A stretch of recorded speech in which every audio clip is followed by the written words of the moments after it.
Good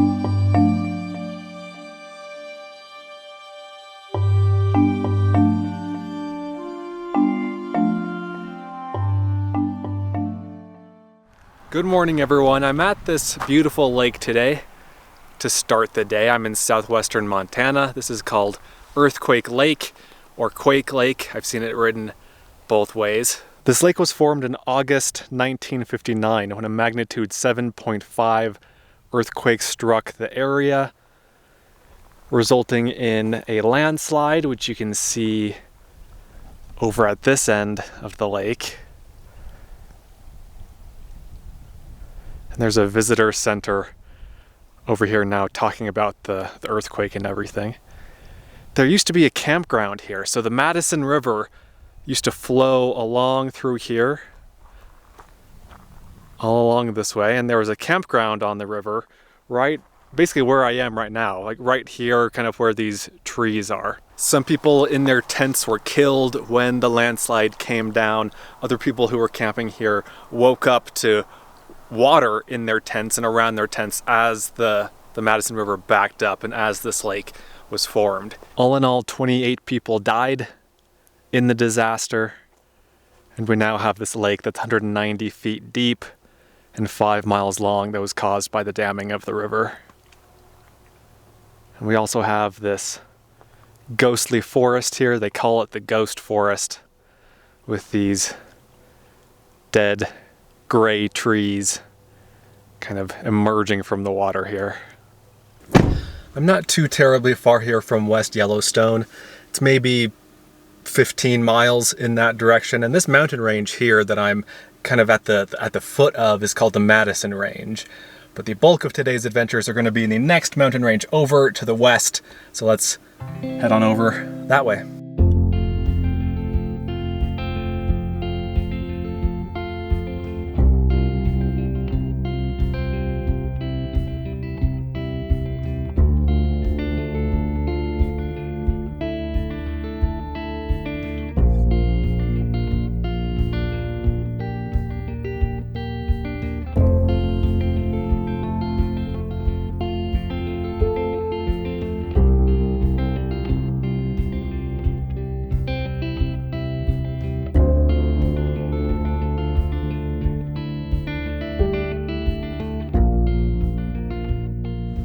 And now, after about an hour of driving on dirt roads, probably 21 miles I think it was of driving on this dirt road back over here, I've made it to what feels like the top of the mountain range, and this is the Gravelly Range.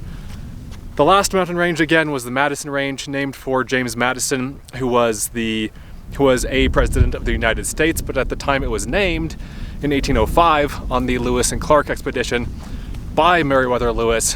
He was Secretary of State. I don't know why this is called the Gravelly Range. I'm assuming because of gravel that was found somewhere here. I don't know. But let me show you the view I have here. So again, I came up through this canyon here and hung a left.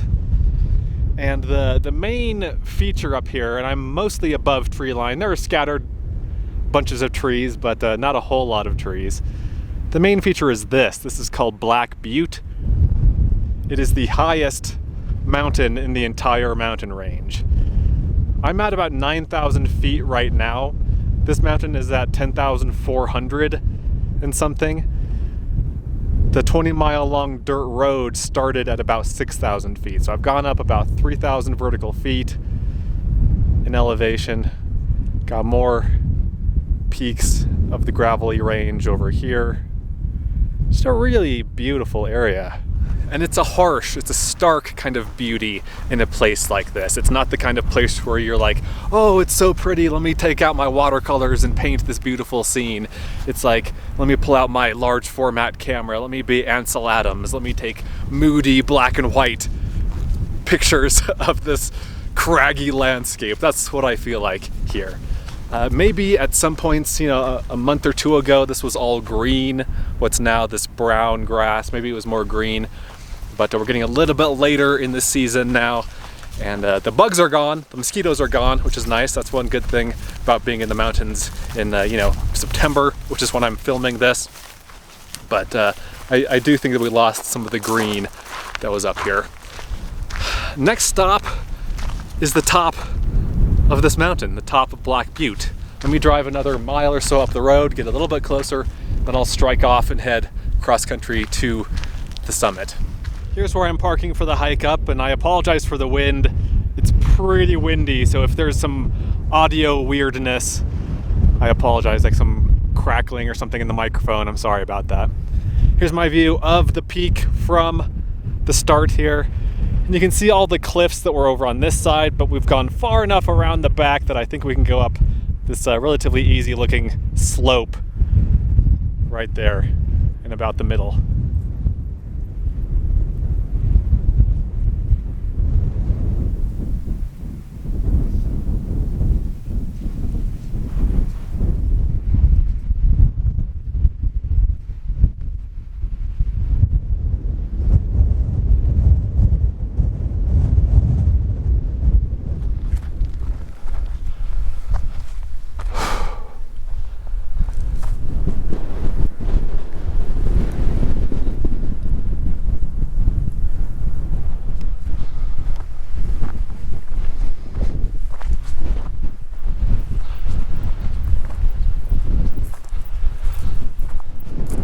Okay, I think this little rocky knob right here is the summit. Beautiful, clear day. What a great time to be up here. Oh yeah, there's an ammo can summit register. We have tagged the summit. We have conquered the peak.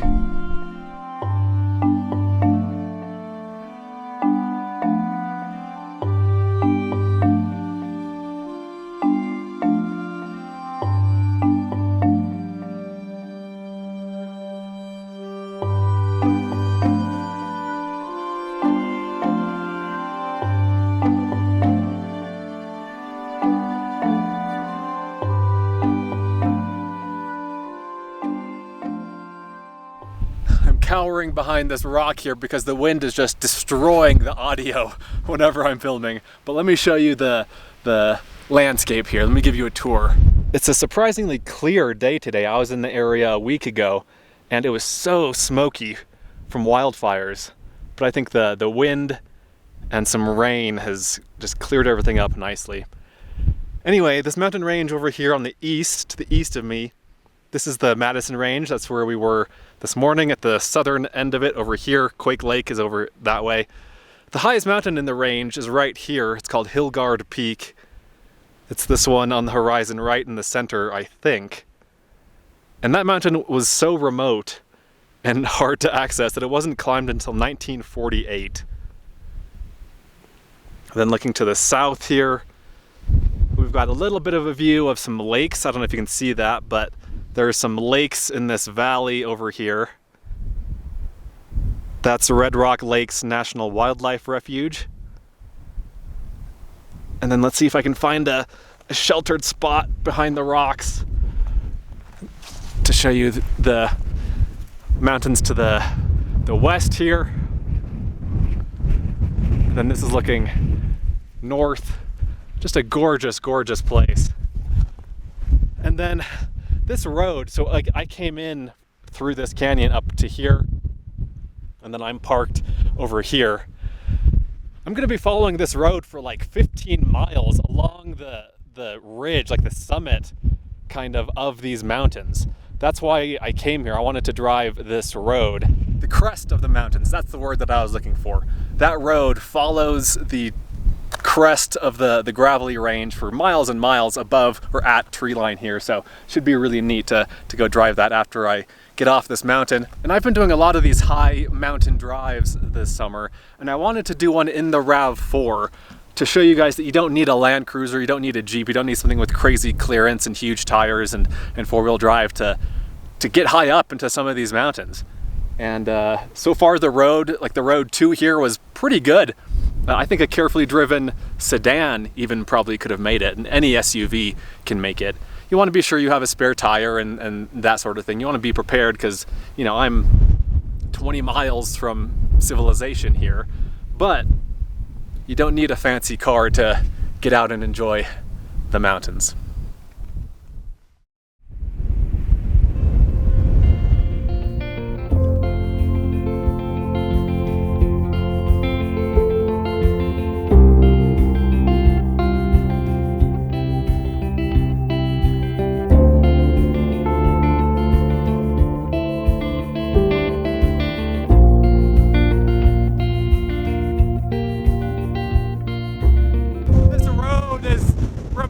And I wish I could fly the drone, but it's just way too windy. It's got to be like 30-mile-an-hour winds, but amazing views over in this direction to the east, I think that is. And then right now I'm walking up over a hill to get views over onto the west side. So I misspoke. This is the view to the east, and I'm driving north along the ridge this way. Ooh, that wind. This is the view to the west. And then this is the mountain that I climbed. There might be gusts above 30 miles an hour. This is super, super windy. Let's get back in the car where I don't feel like I'm gonna be blown off the side of the mountain.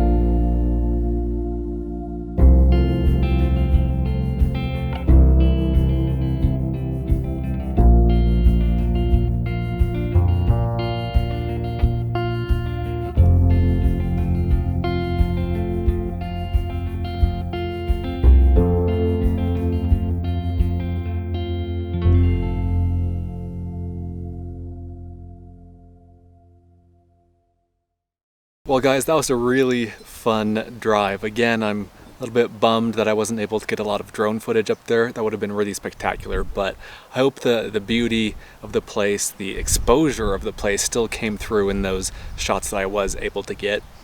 It'd be a fun place to just hang out in for a week.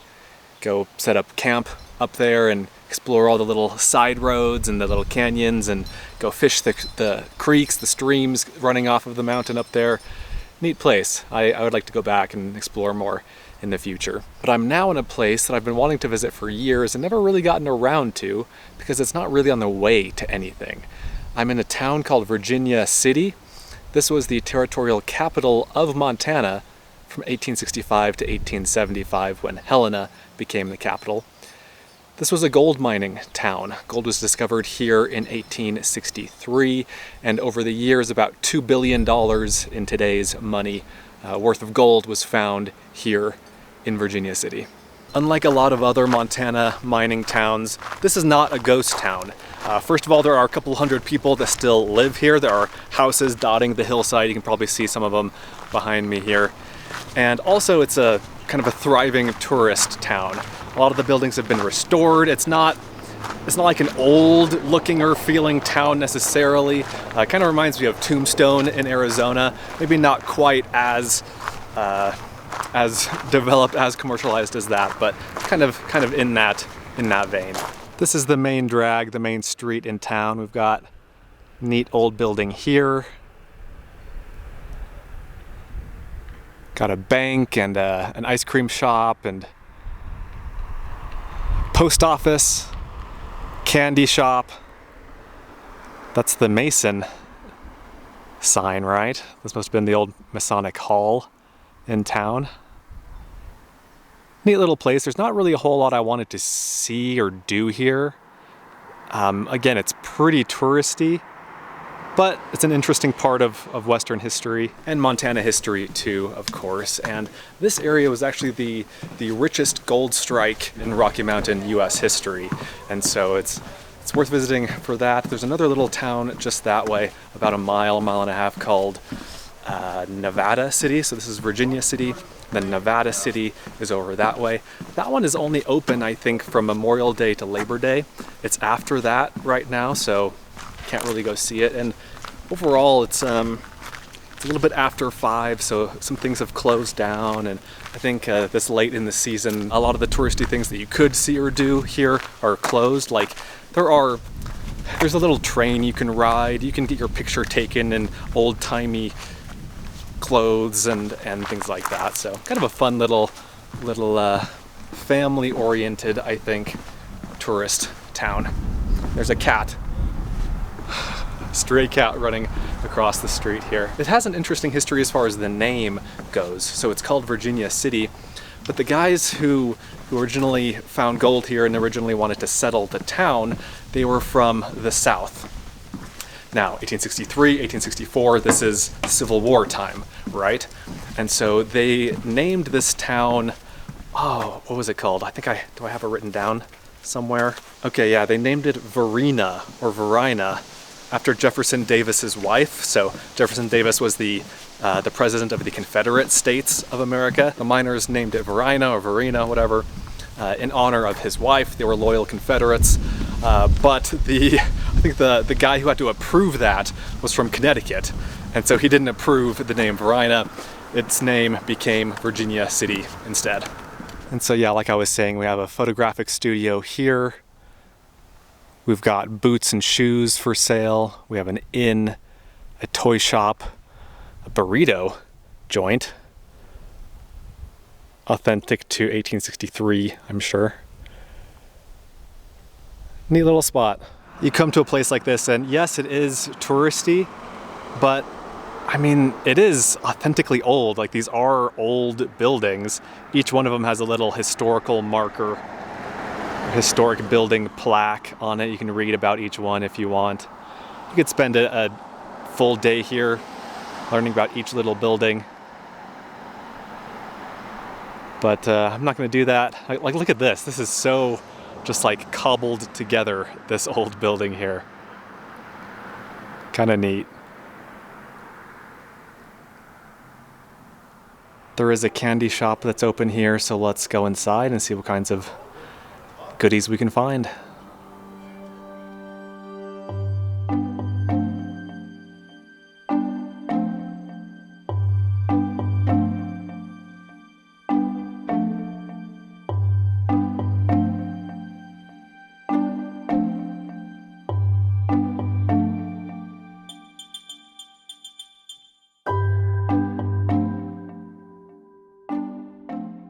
All right, everyone, $18 later, this is my haul.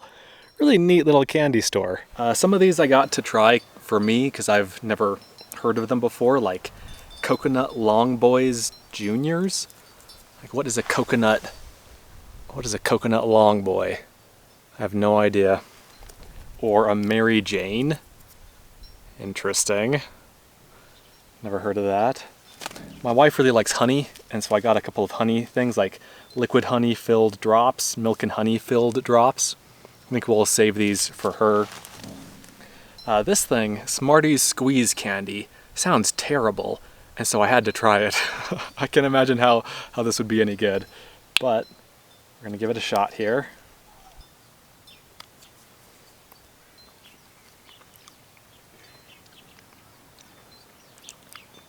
Yeah. Tastes like slightly sour plastic, I guess. Okay, I don't really want any more, but worth trying.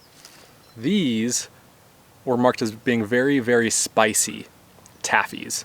Let's save that for the end. First, let's try the Coconut Long Boy. I know you guys come to my channel for food recommendations, and I'm known far and wide as a food connoisseur, so let's see what this is like.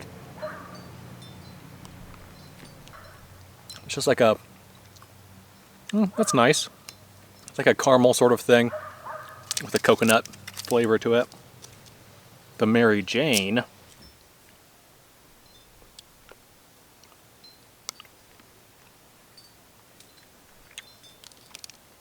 Honey.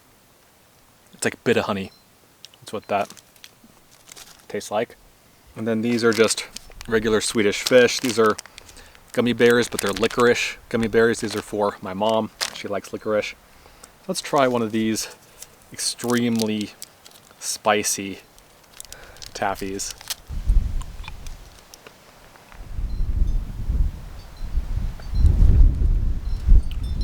Not getting any heat yet.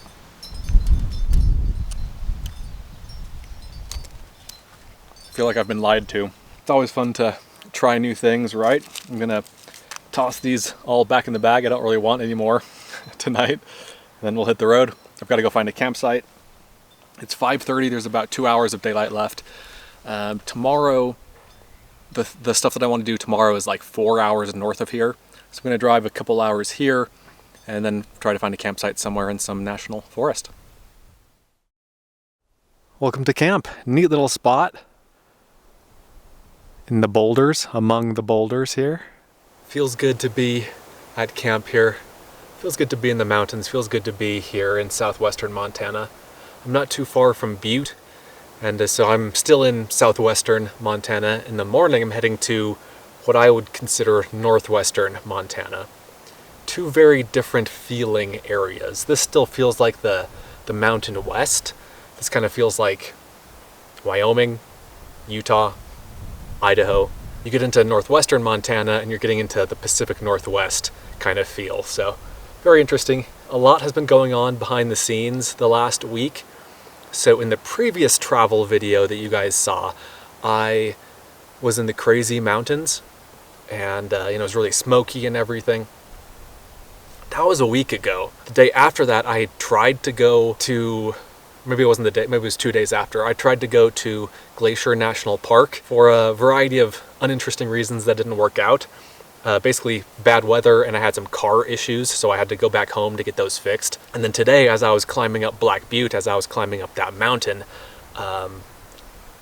so Cassie and I are trying to buy a house. My wife and I are trying to buy a house. A new one just came on the market that my wife really liked, and so I have been texting the realtor to try to get that all figured out and arranging schedules with my mom, because we want my mom to come with me to come with us to go look at the house. So lots of stuff going on here. I've got some interesting things to share with you in the future, but again, we'll put that off for another video. Anyway, hope you guys enjoyed the video. I'm gonna hop inside the RAV4, relax a little bit tonight.